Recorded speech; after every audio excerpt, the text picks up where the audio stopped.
Okay, notice there's an error over here. I have to delete this over here. So this will be deleted. Delete this. You're not going to see this. All right, this is the integration we're going to have to do. And let's write it down. So first of all, I'm going to say t is a number, positive number. And what I'm going to do is just create a new function, f of t, and call it this thing over here. All right? What do I know? F of 1 is the actual integration I want to do. All right? The next thing I did was I differentiate both sides with respect to t. All right, this side's easy to differentiate. It's just f prime of t. The other side, what I'm doing over here, I'm taking this and I'm bringing it on the inside. And what am I trying to do is I'm trying to differentiate this thing over here. All right, let me get my highlighter out again. I'm trying to differentiate this thing with respect to t. So when you do that, it actually should be written as a partial derivative. And that's what that symbol over there is. It's new to you, but this is a partial derivative. So we're taking the derivative. Oops, we have a pen out. We're taking the derivative. That doesn't look like a partial, does it? Let me go backwards. All right. Partial with respect to t. And there's two variables over here. This can be sine of t x over t. And we're taking that, I'm sorry, not over t, over x. X is the variable here. T is sort of like held as a constant. So when you get over there, well, you're going to get sine, not sine, you're going to get cosine, right? Cosine of tx over x. I got to go to the inside now. The derivative of tx with respect to t is just x. And that's why we want to do that, by the way. And the reason for that is this thing's going to cancel off now. All right, so this and this are going to disappear. So we just get this over here. All right, and not so bad. And I can certainly integrate that, and I get this over here. Right, that's a simple integration. All right, now certainly the problem with that is we're in a loop now. And the reason we're in a loop is if you look at this thing is we just keep returning to this thing over and over again. I don't want to do that because I'd have to integrate that to go backwards, right? So what I can do is I'm going to do something different. All right, I'll do this over here. This is different now. So I'm going to redefine f of t as this guy over here. All right, and do it again. All right, what are you going to do? F of 0, well, that would give you that. And we've got e to the 0 is 1, so it gives you this over here. And then I did the same thing. I differentiate both sides. Now remember, when you take that derivative inside the integral, you're differentiating this thing over here, and it's going to be a partial derivative. Let's write this over here. So you get sine, whoops. You get sine x times e to the minus tx over x, and we're differentiating this thing, whoops, partial derivative, this thing with respect to t, which is relatively simple to do, by the way. You can get sine x over x. You can get e to the minus tx times, well, the derivative of that is going to be minus x. Well, something convenient happens again at cancellations. We left off with minus sine x e to the minus tx. Let me show you that's written over here. I'm right here now. All right? And then, of course, you're looking at that over there, and I integrate that. And it does take some time and effort. It took me time and effort, too, though. But that can be integrated. Integration by parts, by the way. And you get this over here. All right? So then the problem comes is, okay, you got that, and it's a problem. All right? So what's the problem going to be over here is,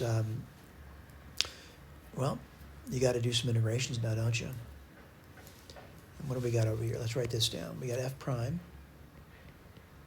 of t is equal to this guy over here, t sine x plus cosine x 1 plus t squared e to the minus tx plus c. And again, this is what f of x is. We went through this business over here. We found this thing over here. That's this thing over here, by the way. And now we're going to put the limits of integration down. All right? Let's see if we can do that without putting a limit symbol down, by the way. And you notice maybe I should clarify that. I put this, a little bit easier for me to understand this over here, right? And what do you get there? Well, let's do the upper limit. And x going towards infinity. And what's nice about that, the bottom really grows very quickly, so it's a 0. Then we get minus, we're going to do the lower limit now. And that's going to be minus when x goes to 0. So you can get t times 0 plus 1. Again, x is 0. And on bottom you get 1 plus t squared, and e to the 0 is 1. So this looks pretty simple. You get this over here. All right? And now you got a problem over here. This is what f prime of t is. And we need to integrate this guy now. And if you do that, fairly simple integration, you get ft equals arctangent of t plus c. Here's the trouble, though. I don't know what c is, all right? But I do know that this is equal to the integration, 0 to infinity, sine x over x e to the minus tx dx. All right, I got troubles over here, though. I need to figure out what that c is. And one way to do it is to take a limit, all right? And let me show you where that's written for you.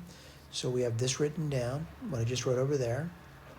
And we're going to do is take the limit as t goes to infinity of both sides, all right? Now what's nice about that? The right side's really easy to do, by the way. What are you going to get? Minus pi over 2 plus c.